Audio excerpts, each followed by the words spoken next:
Oi irmãos, tudo bem? Bem-vindos a mais um vídeo aqui do canal. Mais um vídeo de estudo da Palavra de Deus. Hoje nós vamos conversar sobre a Marília Mendonça e o descanso bíblico. Antes de iniciar, não se esqueçam, se inscrevam no canal e deixem seu like, porque isso fortalece a pregação do Evangelho aqui dentro do YouTube e a gente leva essa mensagem para mais pessoas. E também não se esqueçam dos pedidos de oração que estão aparecendo aqui na tela. Possamos estar orando pelos nossos irmãos, possamos cada vez mais orar uns pelos outros para que tenhamos força até a breve volta de Jesus. Vamos lá, Marília Mendonça e o descanso bíblico. Os irmãos já devem saber, né? Na sexta-feira passada, a cantora Marília Mendonça veio a falecer num acidente de avião. Foi uma comoção grande, né? As pessoas fazendo homenagens e tal. Um ponto que eu quero, antes de abrirmos a Bíblia, eu não estou falando aqui e não irei abordar o caso de idolatria, onde pessoas idolatram pessoas. Por mais que ela seja uma cantora que cante músicas seculares, né? Músicas que não são cristãs, não são músicas que elevam e edificam a Deus, eu não vejo problema em gostar desse tipo de música, até porque... Aliás, vamos lá. Não vou entrar nesse tema da música, mas só, já que eu abri essa janela, o ouvir músicas que não são cristãs, que são músicas seculares, dentro do Espírito de Profecia, no livro Música e Influência da Vida Cristã, é permitido, desde que essas músicas não se choquem com aquilo que a sua fé diz. Então, se você está lá uma música falando que vai trair, vai adulterar, isso se choca com a sua fé, isso não deveria ser escutado. Enfim, eu não conheço as músicas da Marília Mendonça, eu nunca escutei, não faço a mínima ideia do que ela canta, só sei que é sertanejo. Minha esposa falou alguma coisa que ela canta de sofrência, que eu quero, a música mais famosa, né, que eu quero alguém que não me quer e quem me quer eu não quero, alguma coisa assim. E eu vi lá pelas homenagens dos jogadores que ela cantava sofrência. Eu acho que é isso, não faço a mínima ideia. Mas vamos falar sobre Bíblia, sobre o descanso e sobre como entender isso. Não falando das questões de idolatria, até porque idolatria fora do mundo também existe dentro da igreja. Muitas pessoas estão dentro da igreja e vão para a igreja para ver cantores, para ver pastores. Ah, pastor fulano de tal vai estar lá na igreja, lá na igreja central. Eu vou sair aqui do meu grupinho para ir lá na central para ver o pastor fulano de tal, para ver o cantor fulano de tal. E aí eu abandono a minha igreja, porque eu quero ver pessoas, ou seja, idolatria de pessoas. Isso existe na igreja, eu tenho certeza que esse caso que eu falei aqui você já viu na sua igreja. Idolatria existe dentro da igreja, por pessoas da igreja também. Enfim, abri essa janela, fechei, nós não vamos falar de idolatria hoje, nós vamos falar sobre descanso. Então vamos lá, João 3,16. Essa é uma palavra mais de conforto para aqueles que perderam alguém e para aqueles que conhecem pessoas que perderam alguém, para que possam levar esse conforto também. João 3, verso 16. Porque Deus amou o mundo de tal maneira que deu seu Filho unigênito, para que todo aquele que nele crê não pereça, mas tenha a vida eterna. Amém. Então, Jesus veio a esse mundo, Jesus morreu para que aqueles que creem nele tenham a vida eterna. E aqui eu vou falar uma coisa extremamente importante. Muitas pessoas irão chegar ao céu sem ter conhecido a Cristo. Então, eu não posso já abrir uma janela aqui de julgamentos. Ah, mas ela não era cristã, mas ela não ia para a igreja. Não, eu não julgo. Aqui, Deus amou o mundo de tal maneira que deu seu Filho unigênito para todo aquele que nele crê. Mas esse crer aqui, a gente vai abordar alguns temas aí sobre isso em alguns versos para frente. Então, a salvação está disponível para todos, porque Jesus veio aqui e morreu para pagar os meus e os seus pecados. 1 Tessalonicenses, capítulo 4. 1 Tessalonicenses, capítulo 4. Verso 13 e 14. Não quero, porém, irmãos, que sejais ignorantes acerca dos que já dormem, ou seja, daqueles que morreram, para que não vos entristeçais como os demais que não têm esperança. cremos que Jesus morreu e ressurgiu. Assim também cremos que Deus tornará a fazer com ele todos os que dormem em Jesus, a trazer com ele.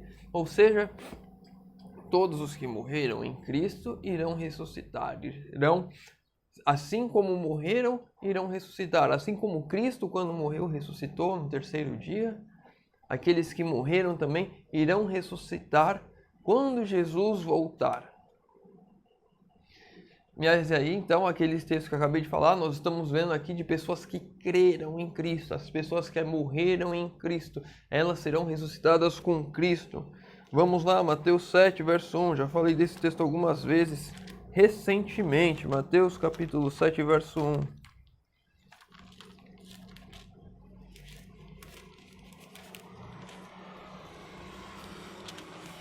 Não julgueis para que não sejais julgados. Ou seja, eu não posso julgar quem morreu em Cristo, quem não morreu. Eu não posso julgar quem está perdido, quem não está.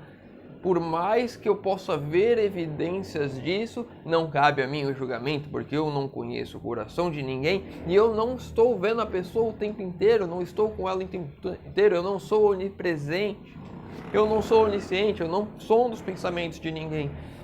Não cabe a mim e a você julgar quem está salvo e quem não está. Porque morreu, e não cabe a mim falar, esse está perdido porque não ia para a igreja, porque não cria, porque isso, porque aquilo. Não cabe a mim e a você julgar. Vamos lá, Tiago capítulo 2, verso 17. Tiago capítulo 2, verso 17.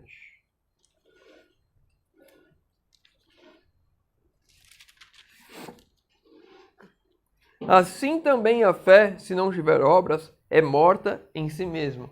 Ou seja, não adianta eu falar que creio e não tenho as obras correspondentes. Se eu creio, as minhas ações, as minhas obras são reflexo da minha crença. E vamos ao último texto para fechar essa janela sobre julgamento, 2 Coríntios, capítulo 5, verso 10. 2 Coríntios 5, verso 10.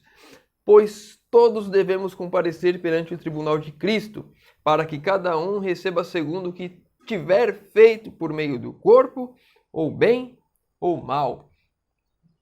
Todos nós iremos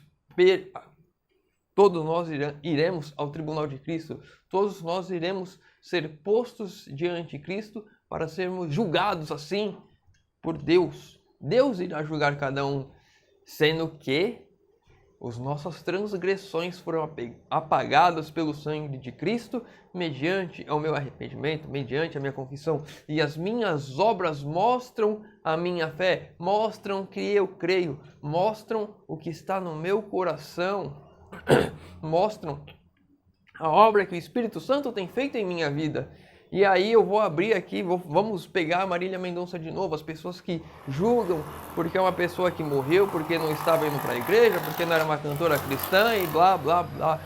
Quando começou a pandemia, ela fez uma live beneficente.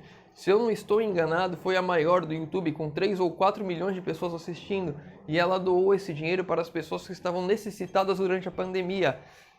Eu nunca fiz uma obra dessa, eu não tenho nem capacidade de fazer uma obra dessa. E eu acredito que a maioria dos irmãos também não fez nada disso.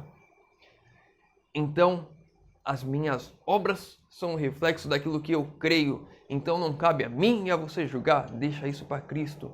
Vamos agora orar sim por aqueles que ficaram aqui, que conheciam, que conviviam, um filho pequeno de 2 anos, marido ou ex-marido, as pessoas que estavam à volta, os familiares, os amigos. Vamos orar para que essas pessoas, sim, que estavam no convívio, tenham forças para suportar essa dor, que elas encontrem em Cristo a esperança de rever aquela pessoa que eles realmente amavam, que tinham o convívio, que estavam presentes. Então é isso que eu e você temos que fazer, não julgar as pessoas que eram idólatras por conta dela, não julgar ela em si, porque não ia para a igreja, porque não era cristã. Nós não sabemos o que ela conhecia, se ela rejeitou ou não a mensagem, mas através das nossas obras podemos sim ver um reflexo daquilo que o Espírito Santo faz na nossa vida.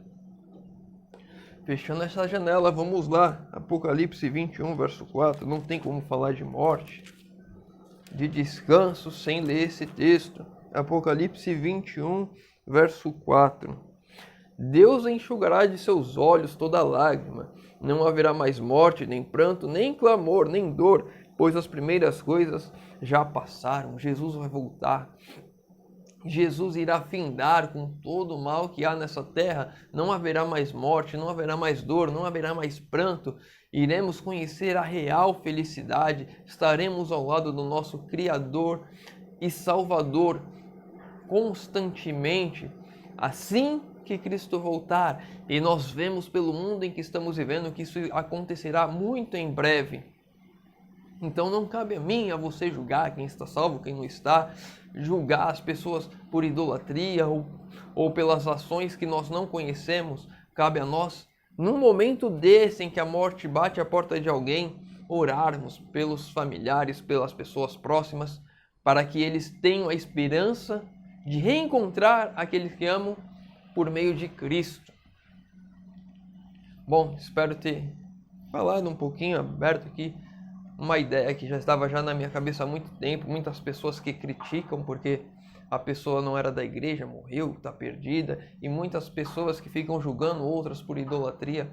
Cabe a nós, apenas nesse momento de dor, levar essa mensagem de esperança, orar pelas pessoas que sofrem pela perda de alguém querido, e não só quando é famoso, mas tantas pessoas que nós não conhecemos agora que vieram a falecer na pandemia. Orar por aqueles que ficaram, orar para que eles tenham forças e esperança em Cristo de reencontrar aqueles que tanto amam. Convido os irmãos agora, aliás, se ficou com alguma dúvida, deixa nos comentários. Outra dúvida qualquer sobre a Bíblia, nos comentários também. Pedido de oração também nos comentários. Estarei lendo, respondendo e orando por todos. Convido os irmãos agora a fecharem os olhos para falarmos com Deus. Senhor Deus, Pai amado, obrigado, Senhor, porque mais uma vez temos a oportunidade de abrir a Tua palavra, Senhor, e de entender um pouquinho mais da Tua vontade para os nossos tempos, Senhor. Que o Senhor, Pai querido, nos ajude a levarmos essa mensagem de fé e esperança às pessoas que estão ao nosso redor, que possamos, Senhor, cada vez mais nos apegarmos a Ti, porque a morte é algo presente em nossos dias. O tempo todo, milhares de pessoas estão morrendo, Senhor, que possamos, Senhor, nos apegar a Ti para termos forças e suportar as perdas que possamos vir a ter e levar essa mensagem para aqueles que estão passando por esses momentos de dificuldade, Senhor. Pai querido, Te pedimos isso em nome de Jesus. Amém. Meu irmão, fica com Deus e que Deus te abençoe.